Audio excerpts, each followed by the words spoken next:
Welcome to another episode of the Maker's Bar. I'm Jennifer Loading, and today we are talking to Stephen McCray. Super excited. He ran for election to the Washington House of Representatives representing District 6 back in November of 24. And so, Stephen, welcome to the show today. So excited to chat with you.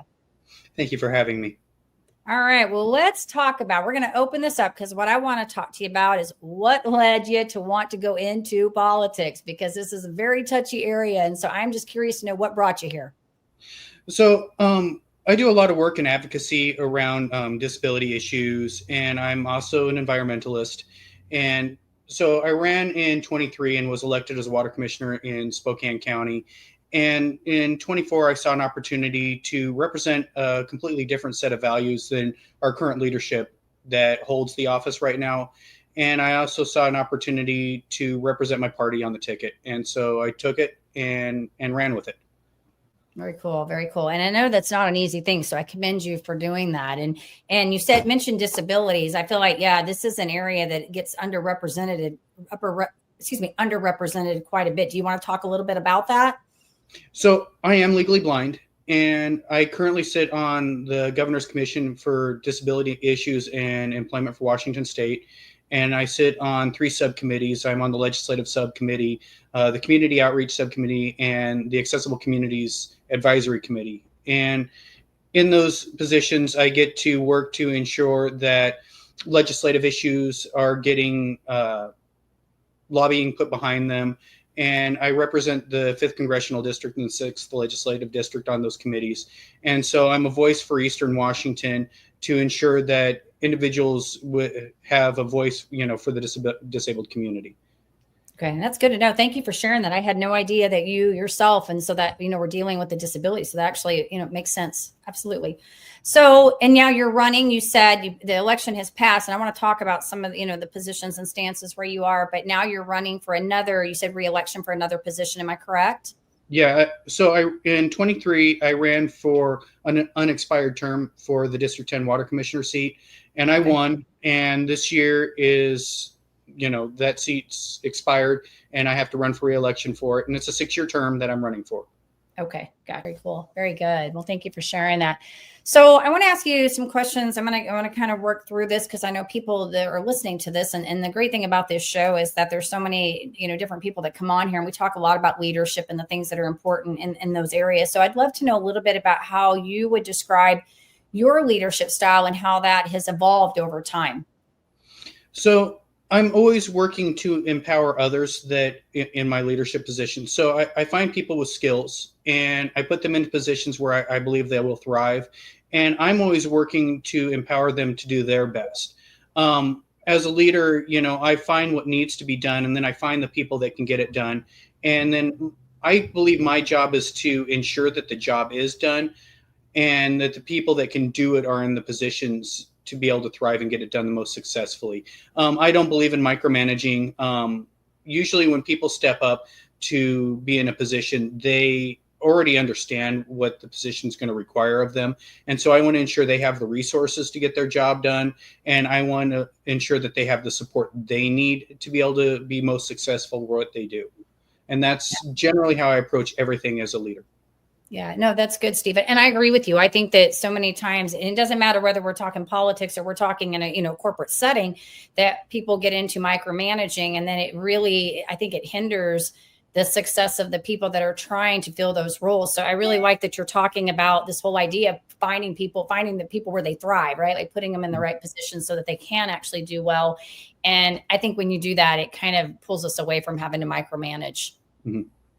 So generally people know what they can do, and people ask for jobs where they know they're going to be successful. And it's important for a leader to understand that people don't generally ask for a job unless they know they're going to be able to do it. And it's a leader's job to make sure they have the tools and they have the support to get the work they want to do and get it done. Yeah. And would you agree that, like when we talk about in positions where we're putting people, do we want somebody to come in that actually can be smarter than us, that could actually be better at that job? And even if you're talking in a corporate setting or as a business owner, because I'm an entrepreneur and a lot of the people that follow me are, we talk about, putting people in. I joke and say, I am absolutely okay with somebody being better at me than something, because if I can afford to do them all the things I want, I'll delegate everything and allow them to do them. Oh yeah, and especially in politics, like when I ran for the House, I knew that I wasn't going to be an expert in everything, and so I always looked for the subject matter experts that knew far more than I did, and I always relied on them to give me uh, the education from their lived experience. So, there are so many things that I know I'm not an expert in, and so I always rely on those that are. Yeah.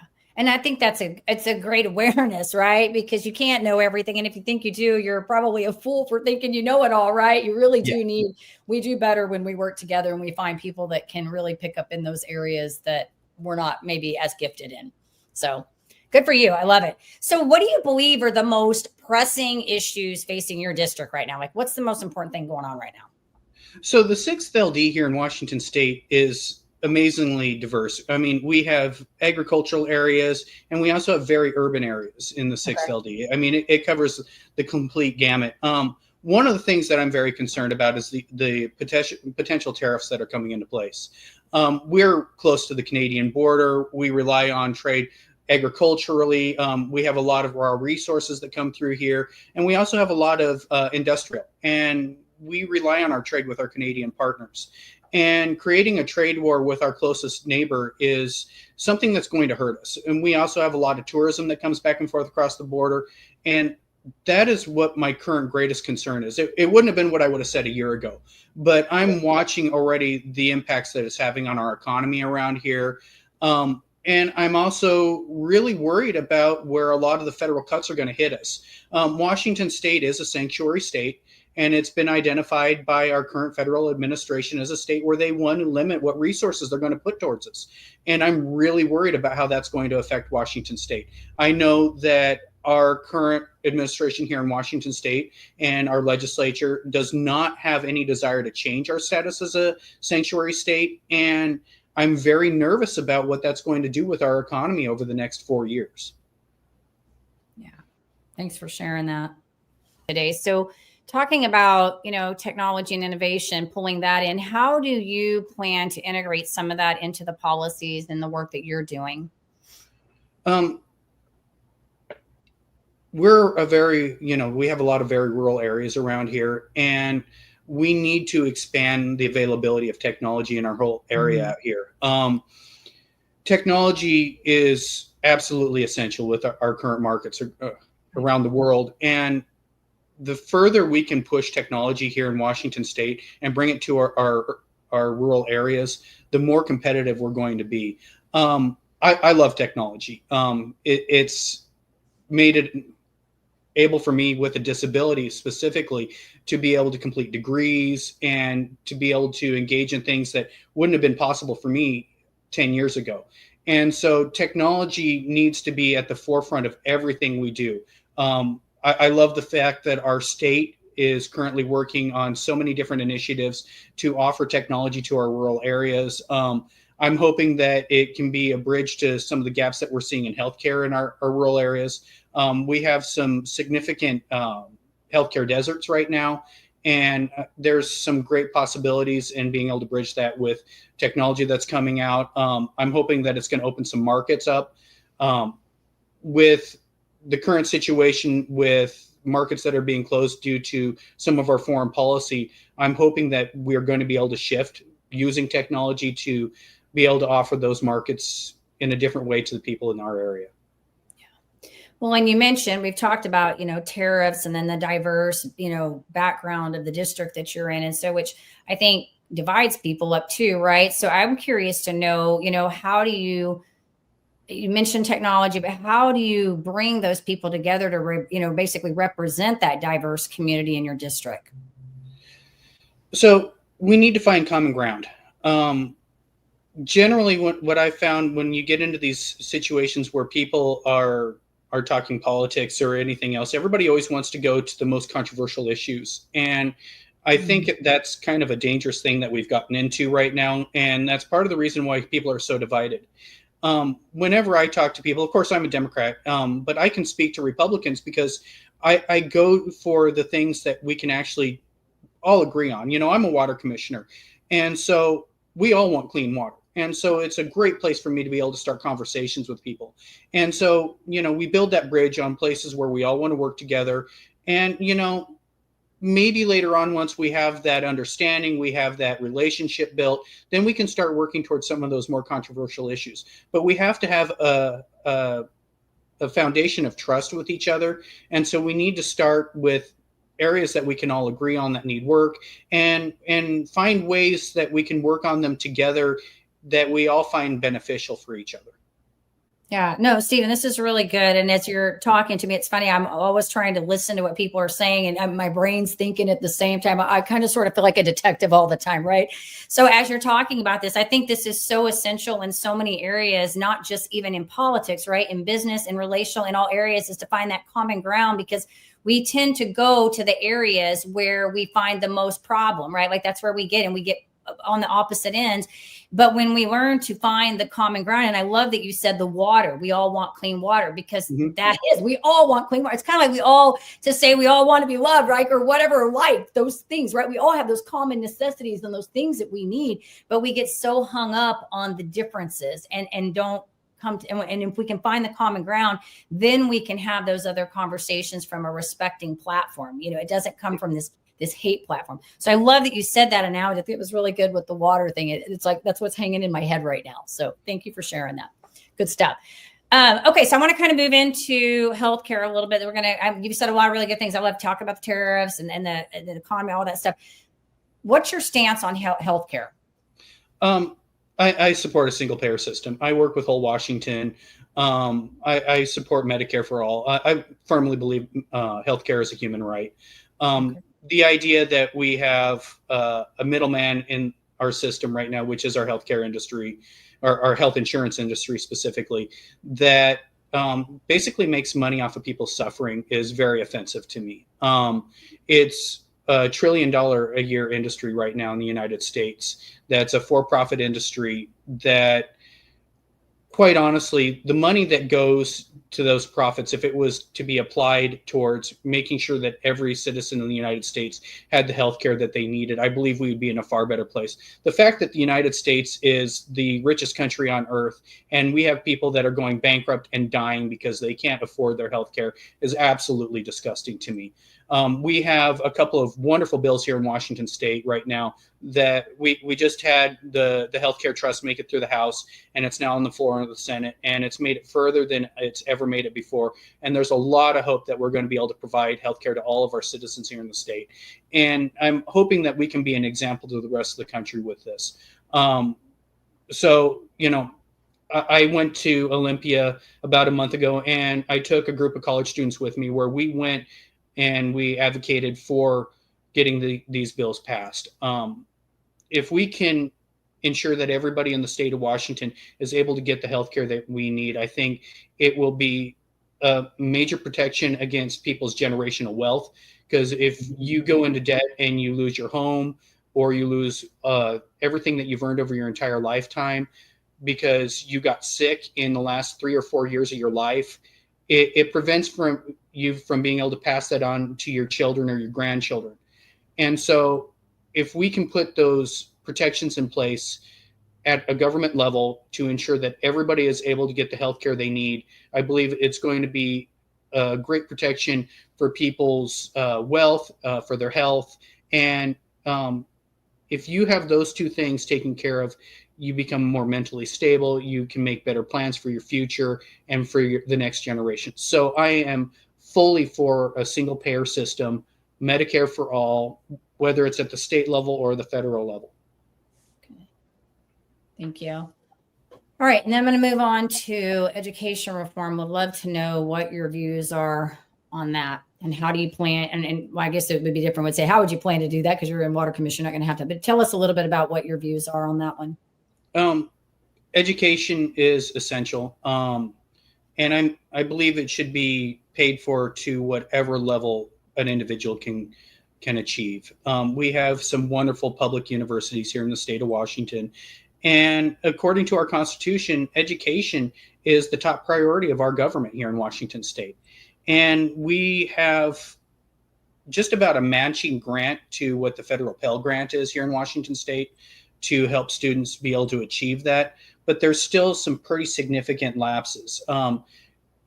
You can get all the way through a bachelor's degree with pretty much your tuition paid at most of our state universities, but your postgraduate is still a pretty significant issue. And we're seeing some huge gaps in people, in our healthcare industry with doctors. And I believe if we were to fully fund our higher education system and offer whatever educational level a student is able to go to, that we would cover a lot of those gaps. We are short on neurosurgeons and just general doctors all the way across our system, all the way across our country. And that's just like one area that I think would really benefit from having a fully paid for education system. And then on top of that, I also believe that school lunches should be paid for all elementary and middle and high school students. No child should ever have to worry about going to school and being hungry. So education should always be a top funding priority at the state level. And, I'm a little nervous with what I'm seeing being proposed out of our executive branch right now about getting rid of the Department of Education. That it makes me really nervous because that threatens, me being a disabled person. It threatens a lot of the programs that are out there to support our students that are disabled. And so I want to see our education system be a top priority again, and I don't think it is at the moment. Thank you. So what do you feel like or see? I know you mentioned early on the tariffs thing being a big, threat right now for your area. But what do you feel like are the biggest challenges maybe outside of that or opportunities for your district? Well, specifically as a water commissioner, we have a real problem with the PFAS problem here.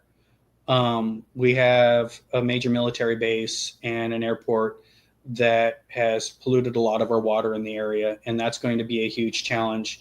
We're just now identifying the full scope of that.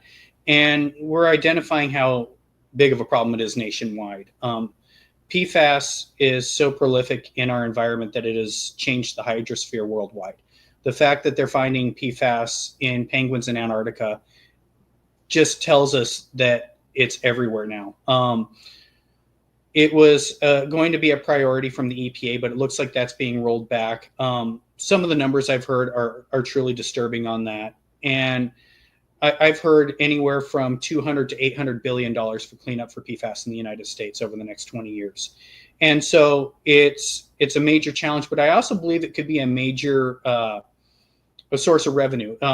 If we were to get industry involved in that here in the area, be on the forefront of the filtration. I know that there's a company up in Colville right now. It's outside of my district. It's in the 7th, but they're working on creating capture and disposal processes for PFAS. I believe it could be a real economic boom for the area if we get involved in it. There's also some areas around environmental plastics, turning straw into different kinds of plastics. One of our candidates that ran for the House of Representatives was really looking into taking the straw out of our wheat fields and turning it into different kinds of plastics. That might be an opportunity that we can look into. We do need to start looking at different ways of our economy moving away from a purely resource-based economy, because that's what has driven the Inland Northwest for the last 150 years. Is we were resource extraction between the mines coming out of Idaho, the agricultural area, the timber industry. Those only have a limited lifespan. And so we have to look at what else we can develop that's going to have a more longevity. I know a lot of our agricultural area around here has been severely impacted by the type of farming that we've done. The chemical farming has so depleted the soil in this area that a lot of farms are moving away from traditional like dryland wheat production and moving back into putting land into cover crops and putting livestock back on it, because there's no nutrients left in the soil after 60 years of chemical farming. And so we need to look at more sustainable methods of our agriculture in the area, looking at local native species that haven't been used for a crop. We have a lot of native plants that might be an industry that we can move into, and they are more in line with our environment. It would be nice to get our salmon back into its traditional rivers, and that might be an industry that might be able to be expanded if we were able to get our salmon back. Back in the 1920s and 30s, we had salmon in the Spokane River, but when the dams went in, we stopped having salmon running up the rivers here. And it would be nice to see our salmon come back. I would love to see the environmental industry be expanded around here to work on tourism. It's beautiful here. And if we were to, bring the environment back to a sustainable state, then we could work on our tourism industry, and that could be a major boom that we could go with. Yeah, thank you for sharing all that. A lot of good stuff there. Okay, so what do you feel like? You said a lot. I love all this long-term vision. I'd like to know, I want to move into a little bit about you as the leader and what you've learned and all this. So I would love to know what you have learned from this journey being and, running as commissioner. You've been in the office and rerunning and then running for House of Representatives. I'd love to know, what has been your experience in this? One of the biggest ones that was a disappointment to me is just how huge money is in our politics around here. You can have a huge grassroots support network behind you, but if you don't have big money behind you, you don't have much of a chance around here. And it's unfortunate that money is the key to politics. And we have a lot of good people that want to run for office, but if they don't have a couple $100,000 behind them for a job that pays $60,000 a year, they don't have much of a chance to go to work and do the good work that they want. And so one of the things I've learned is most of the people that are in office, unfortunately, are bought and paid for by industry and business. And to be honest, it's a little scary to me to understand that people that want to go to work and make things better may not have the opportunities to do the good work that they want to do because they don't have the financial backing that they need. They may have the ground support of the community behind them, but if they don't have the money coming out of the west side of the state or out of big PACs, they won't have the backing to get themselves on TV and get themselves elected. A lot of the other things that I've learned is just, the logistics that go in for running for office. If you've never run for office, you don't understand about all of the networking you have to do with the different political organizations and the unions and all the different groups that are involved. And so I've gotten to learn and know who it's important to know in the area. And that's a huge part of politics. It's who you know. Yeah. I feel like that, who you know, and I've never been in politics. I did interview another gal years ago that was running for something here locally. And I remember her talking about some of this on the different side of the aisle. But I do feel like that saying, who you know, is kind of a catch-all that, like, no matter what you do, it's who you know, right? It doesn't really matter what you know. It's the people that you know. And so you talked about networking, and I feel like even on a small scale, that can be similarly true in some ways, that if you want to move up and get into places, it's a lot of times who you know to get you there. So thank you for sharing that. Would you, and I'm sure, in talking about all of this, you talked about some of the negative things, but I'm sure also you learned, we talked early on about leadership. So I'm assuming in all of this, you've learned some valuable things too, that have been, enhanced your career and your ability to meet people across the aisle. And so do you want to share anything about that side of it? Mainly just be open-minded. Always approach people, no matter if they're, on the other side of an issue from you. Always be open-minded when you're talking to them. If you go into any discussion with somebody with a closed mind and a set idea about who they are or what they stand for, you're never going to have a good experience, and you're never going to be able to personally grow. The only person I can ever change is myself. And so I always try to understand that when I'm going into something.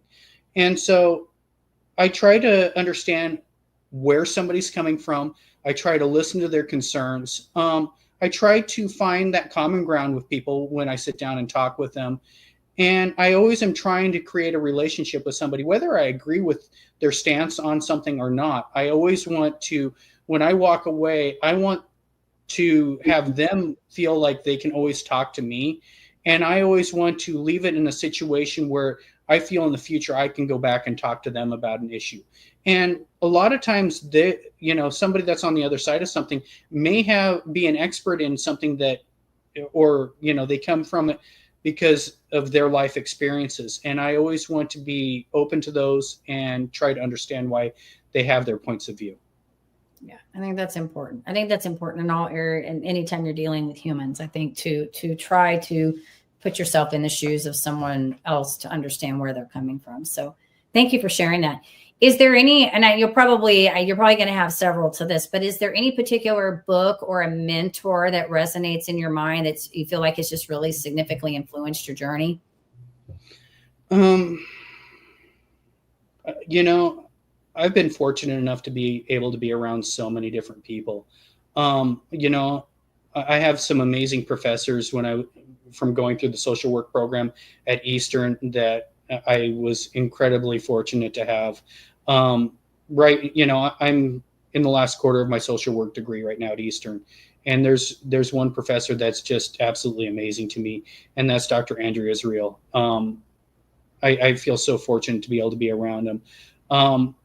And then for politics, I was fortunate enough to be around Carmela Conroy and Anne Marie Danimus, Dr. Bernadine Bank.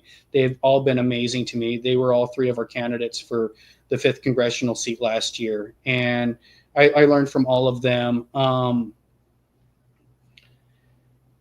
As far as books, I've always liked the old Greek fables. I love reading those. Anything that has a hard lesson in it for me is something I really enjoy. It makes me think. So. Yeah. And I can tell in listening to you that you're very passionate on these things that you talk about. And I love, I think the great thing about this conversation is we don't have to, when you're dealing with people, we don't have to agree on all of the issues, but I think the dialogue has to be there, and the willingness to, like you mentioned earlier, just be able to listen to somebody else's perspective on something. So I want to kind of wrap this up with any closing remarks, anything that you feel like, message you want to convey. You mentioned, obviously listening to people, but is there any additional message that you would like to put out there?